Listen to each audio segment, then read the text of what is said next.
Nesse momento, queria falar sobre o dia 5 de junho, Dia do Meio Ambiente.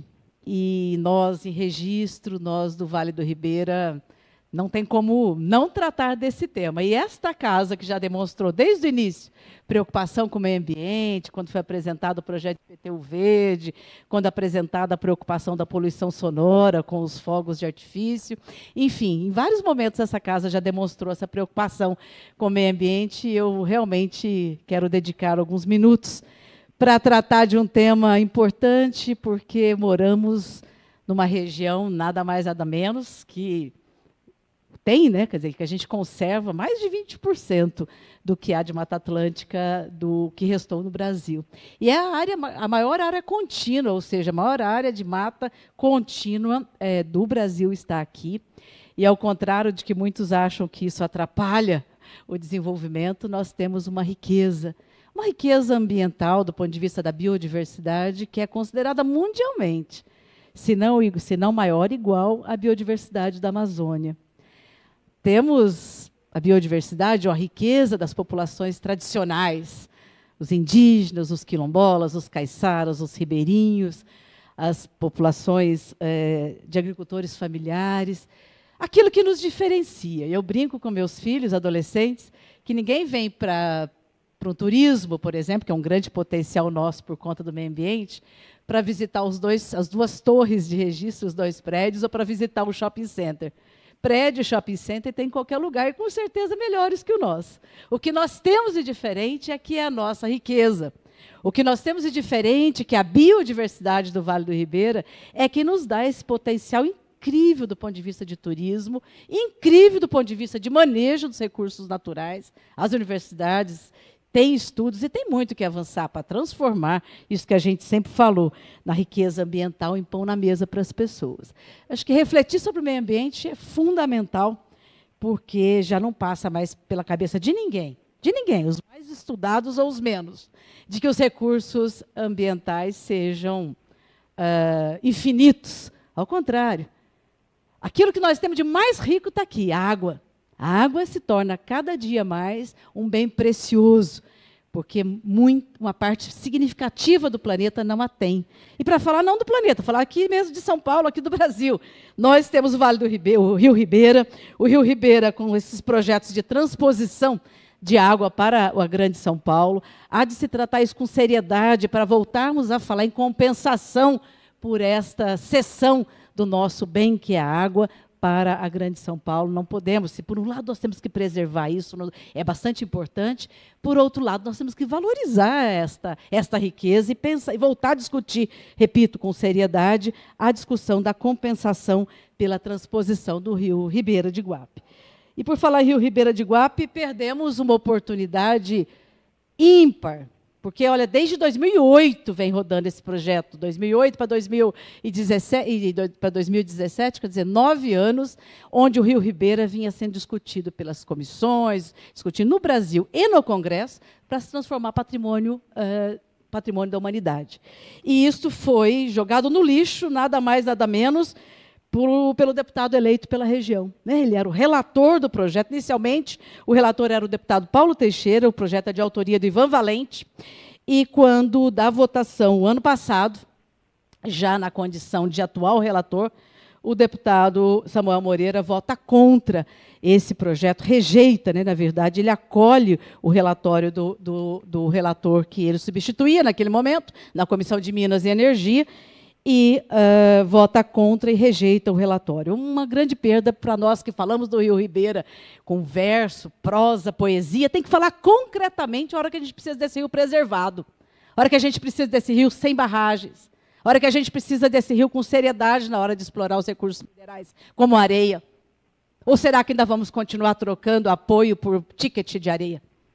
É preciso discutir com seriedade. O rio é propriedade da humanidade. É propriedade do Vale do Ribeira, mas é da humanidade. Foi rejeitado e perdemos um grandioso momento para preservar o nosso rio em relação a esta titulação que seria um patrimônio, ser considerado patrimônio da humanidade. Pensando em registro, eu queria também trazer um tema que eu acho importante e acho que ainda é possível recuperar. não é falar de algo que está perdido, mas é algo que eu acho que ainda é possível realinhar. Nós, na minha gestão, com recursos de todos os cidadãos dessa cidade, tomei a decisão de implantar a coleta seletiva na cidade inteira. Custa caro isso, não é simples. O projeto foi encarecido. Da simples coleta de orgânico, a gente estabeleceu uma outra coleta na cidade inteira, que era a coleta do material reciclável. E isso, para que isso funcione, para que faça jus aos caminhões e ao gasto que a gente tem de fazer a coleta, é preciso ter educação ambiental, é preciso ter divulgação, é preciso mudar hábitos, costumes, senão é um dinheiro jogado fora. E aí que eu digo que eu ainda aposto muito que é possível fazer, e inclusive estimulados por nós dessa Casa Legislativa, que a gente possa investir forte nessa mudança para a seleção do material reciclável. Precisa investir, porque vocês terem uma ideia, quando era um projeto piloto de uma ONG, apoiado de forma precária pela prefeitura, que todo mundo lembra, teve um nome forte, Cidadão Catador. Ele sustentava aí mais ou menos 6, 7 famílias ali na Ribeirópolis. Começamos, quando eu tive a oportunidade de iniciar só o projeto da coleta seletiva. Nós já tínhamos 16 famílias numa cooperativa vivendo do início da implantação do projeto, estou falando do início. Hoje, nós reduzimos ao que era antigamente Cidadão Catador. Vai um pequeno caminhão, baúzinho, daqueles pequenininhos de volume por dia. Hoje estive lá, foi essa a coleta.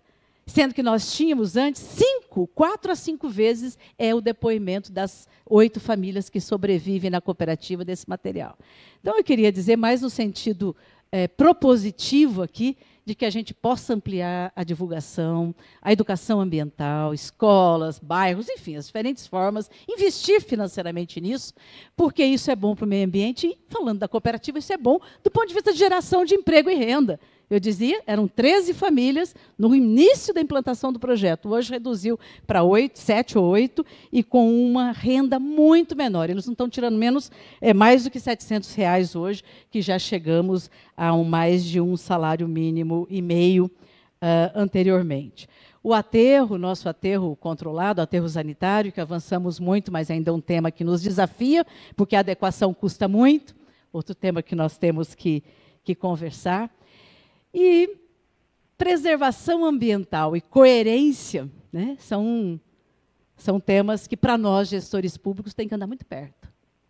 Quando essa casa ouviu todo o desfecho, e participou ativamente disso, do despejo de famílias por conta de crime ambiental, nós avaliamos, pois é crime ambiental, pois é indiscutível, pois é perdeu a ação. Mas quase no mesmo tempo, no mesmo período, início desse ano, a mesma cidade de Registro enfrenta gestores públicos com multas de quase R$500 milhão. Por quê? Crime ambiental. Quer dizer, a gente buscar coerência naquilo que a gente faz na vida pública tem que também ser vista na vida privada. Porque o ambiente que está na minha fazenda, no meu sítio, no meu terreno ou no meu quintal é o mesmo ambiente público do planeta do que aquele que eu faço a gestão no espaço público, como vereador, como prefeito, como prefeita, como gestor de qualquer área.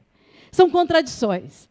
Contradições que o mundo hoje está muito atento, porque não se brinca mais com a natureza.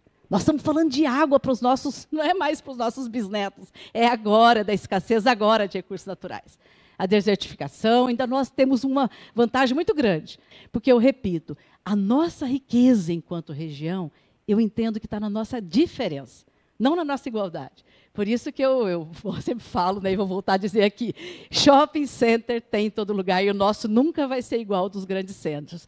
Mas as cachoeiras, os rios, as trilhas, as praias, as comunidades tradicionais, a qualidade da alimentação produzida de forma ainda pelos agricultores familiares de forma saudável, isso nós temos de diferente. Isso é a nossa riqueza, e isso nós temos que nos orgulhar muito.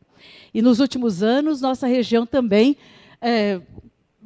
despontou fortemente na agroecologia, ou na produção na produção natural, ou na produção de alimentação saudável. Barra do Turvo, uma pequena cidade, é referência no Brasil inteiro para a tecnologia de agrofloresta, ou para a produção de alimentos ecológicos, né? Uma cidade aparentemente pequena, mas que tem um nível de qualidade de vida, em particular de alimentação, invejável, e a gente tem que destacar. E um programa como o PNAE, que é a compra da alimentação dos agricultores familiares para alimentação escolar, permitiu que as cooperativas e os produtores familiares avançassem bastante.